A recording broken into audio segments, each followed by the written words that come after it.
চাকৰি ঘূৰাই পালে নিলম্বিত 18গৰাকী ৰাজপত্ৰিত বিষয়াই নিলম্বন আৰু বিভাগীয় তদন্তত স্থগিতাদেশ গুৱাহাটী উচ্চ ন্যায়ালয়ৰ চাকৰি ঘূৰাই বিচাৰি 18গৰাকী ৰাজপত্ৰিত বিষয়াই আবেদন কৰিছিল ন্যায়ালয়ত 18গৰাকী ৰাজপত্ৰিত বিষয়াৰ তালিকা একমাত্ৰ ND24 হাতত আহি পৰিছে তালিকাত আছে নন্দিনী কাকতি কল্যাণ কুমাৰ দাস ৰুমি তিমুংপি ফাৰুক আহমেদ কুলপ্ৰতীপ ভট্টাচাৰ্য হিতেশ মজুমদাৰ দীপাংকৰ দত্ত লহকৰ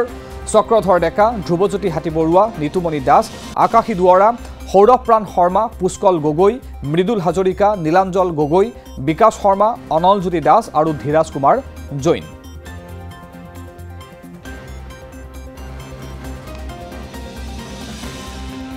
যিসকলে চাকৰি ঘূৰাই পাইছে যিসকল ৰাজপত্ৰিত নিলম্বিত বিষয়া তেওঁলোকৰ তালিকা আমাৰ হাতত আহি পৰিছে 18গৰাকী বিষয়াই ঘূৰাই পাইছে চাকৰি বিভাগীয় তদন্তত স্থগিতাদেশ গুৱাহাটী উচ্চ ন্যায়ালয়ৰ চাকৰি ঘূৰাই বিচাৰি 18গৰাকী ৰাজপত্ৰিত বিষয়াই আবেদন কৰিছিল ন্যায়ালয়ত 18গৰাকী ৰাজপত্ৰিত বিষয়াৰ তালিকা আহি পৰিছে একমাত্ৰ ND24 হাতত তালিকাত নাম আছে নন্দিনী কাকতি কল্যাণ কুমাৰ দাস ৰুমি তিমুংপি ফাৰুক আহমেদ কুলপ্ৰতীপ ভট্টাচাৰ্য হিতেশ মজুমদাৰ দীপাংকৰ দত্ত লহকৰ চক্ৰধৰ ডেকা ধ্ৰুৱজ্যোতি হাতীবৰুৱা নিতুমণি দাস আকাশী দুৱৰা সৌৰভপ্ৰাণ শৰ্মা পুষ্কল গগৈ মৃদুল হাজৰিকা আৰু নীলাঞ্জন গগৈ বিকাশ শৰ্মা অনলজ্যোতি দাস আৰু ধীৰাজ কুমাৰ জৈন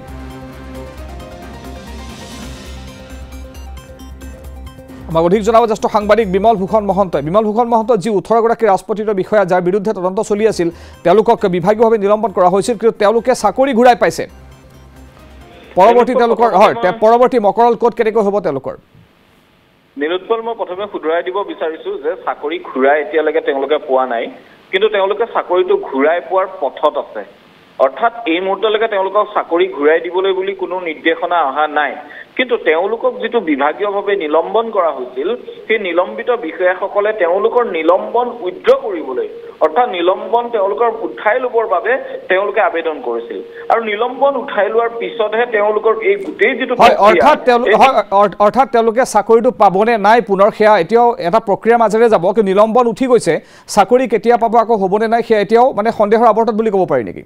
নিলম্বন এতিয়াও উঠি যোৱা নাই তেওঁলোকে নিলম্বন উঠি যাবৰ বাবে আবেদন কৰিছিল আৰু সেই আবেদনৰ ওপৰত ভিত্তি কৰি গুৱাহাটী উচ্চ ন্যায়ালয়ে ইতিমধ্যে ৰাজ্য চৰকাৰক এই বিষয় সন্দৰ্ভত তেওঁলোকৰ ক'বলগা কি আছে ক'বলৈ তেওঁলোকে সুবিধা দিছিল আৰু সেই সময়ছোৱাত যিখিনি উত্তৰ দিলে সেই উত্তৰৰ ওপৰত আদালত সন্তুষ্ট নহয় এই নিলম্বনৰ যেটো প্ৰক্ৰিয়াটো এক প্ৰকাৰ ষ্টে ৰাখিছে অৰ্থাৎ স্থগিতাদেশ জাৰি কৰি নিলম্বনৰ গোটেই ব্যৱস্থাটো যাতে পৰৱৰ্তী পৰ্যায়ত তেওঁলোকে এই নিলম্বনৰ দ্বাৰা তেওঁলোকে বাকি আগবাঢ়ি যাব নোৱাৰে তাৰ বাবে তেওঁলোকে তাৎক্ষণিকভাৱে ব্যৱস্থাটো ষ্টে কৰিছে আৰু ষ্টে কৰি ৰাজ্য চৰকাৰক পুনৰ তেওঁলোকে সুধিছে যে এই গোটেই বিষয়টো সন্দৰ্ভত তেওঁলোকৰ যিখিনি অধিক স্পষ্টীকৰণ কি থাকিব সেই কথাখিনি জনাবলৈ দিয়া হৈছে কিন্তু নিলুৎপল এই মুহূৰ্তত এইটো আটাইতকৈ গুৰুত্বপূৰ্ণ প্ৰসংগ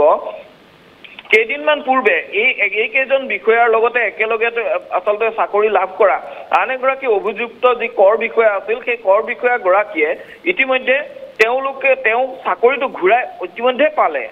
তেওঁ যিখিনি দাবী কৰিছিল সেই দাবী মতে আদালতত যিখিনি তথ্য প্ৰমাণ চৰকাৰী তৰফৰ পৰা দাখিল কৰা হ'ল সেই তথ্য প্ৰমাণৰ ওপৰত ভিত্তি কৰি তেওঁলোকে এটা কথা ক'লে যে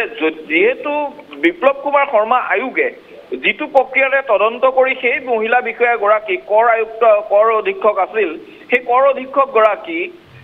তেওঁ চাকৰিৰ পৰা নিলম্বন কৰা হৈছিল সেই কৰ অধীক্ষক গৰাকী নিলম্বন কৰাৰ প্ৰক্ৰিয়া তথা সেই গোটেই ব্যৱস্থাটোত কিছু ত্ৰুটি থাকি গৈছিল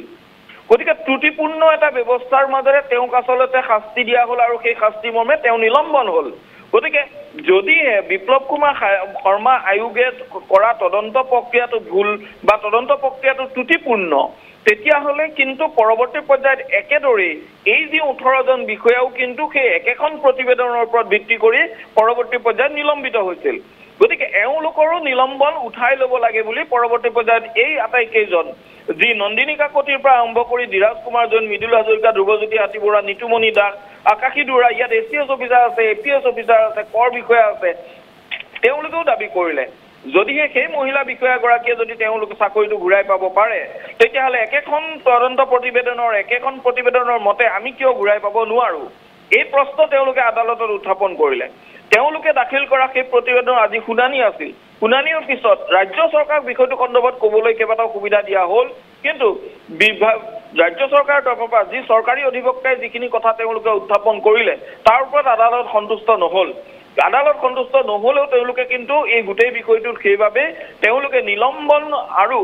এই গোটেই প্ৰক্ৰিয়াটোকে তেওঁলোকে সাময়িকভাৱে স্থগিত ৰাখিবৰ বাবে আদালতে আজি নিৰ্দেশ দিছে গতিকে আজি স্থগিত কালিলৈ নিলোৎপল এদেও লুটা নিয়া সেও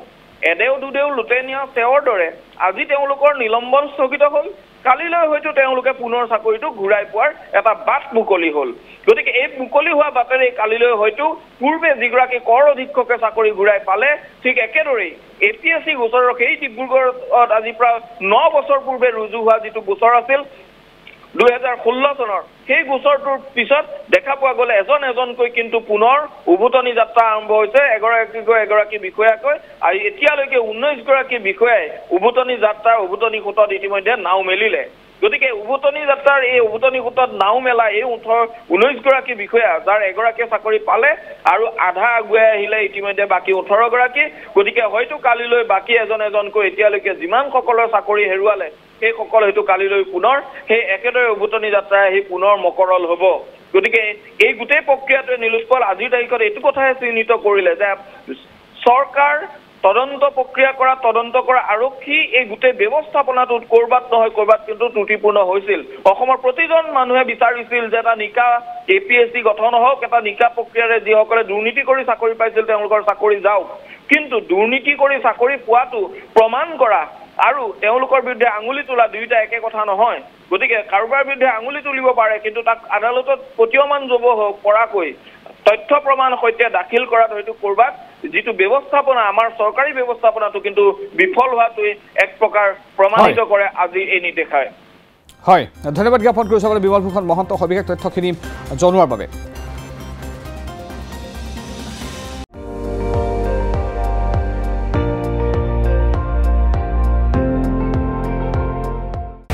আপুনি চাই আছে ND24